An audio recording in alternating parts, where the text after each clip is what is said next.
اگر کسی کو زکام ہو جائے اور گھر کے دوسرے لوگ زکام کے وائرس سے بچنا چاہیں تو پیاز کو 4 حصوں میں کاٹ کر پلیٹ میں رکھ کر کمرے میں رکھ دیں۔ اس کمرے میں بیٹھنے والوں کو زکام نہیں ہوگا۔ گلا خراب ہو تو شہد اور لیمو برابر مقدار میں مکس کر کے دن میں 3 سے 4 بار استعمال کریں۔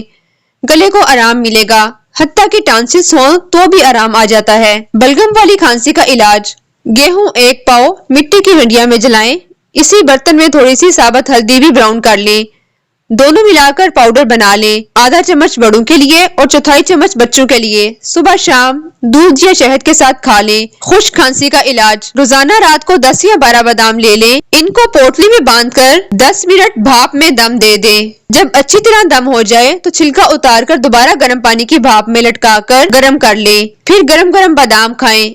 1 ہفتہ کھائیں، آرام آ جائے گا۔ جس کو نزلہ زکام ہو جائے، چائے بناتے وقت 1 چٹکی خشخاش کی ڈال دے، یعنی دودھ، پانی، چینی پتی ڈال کر چائے بنائیں اور 1 چٹکی خشخاش ڈال کر ابالیں، چھان کر پی لیں، نزلہ زکام ختم ہو جائے گا۔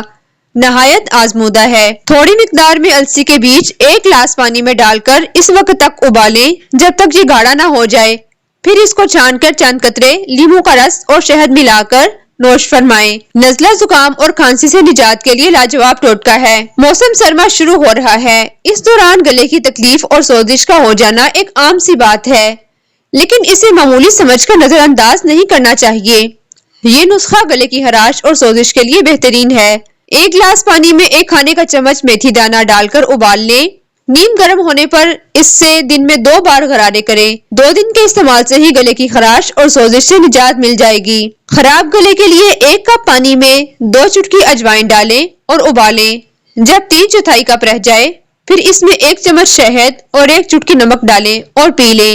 گلے میں خرابی محسوس ہو تو باریک نمک انگلی سے گلے میں اچھی طرح لگا لیں۔ دن میں 2-3 بار ایسا کرنے سے فوراً تکلیف رفع ہو جاتی ہے۔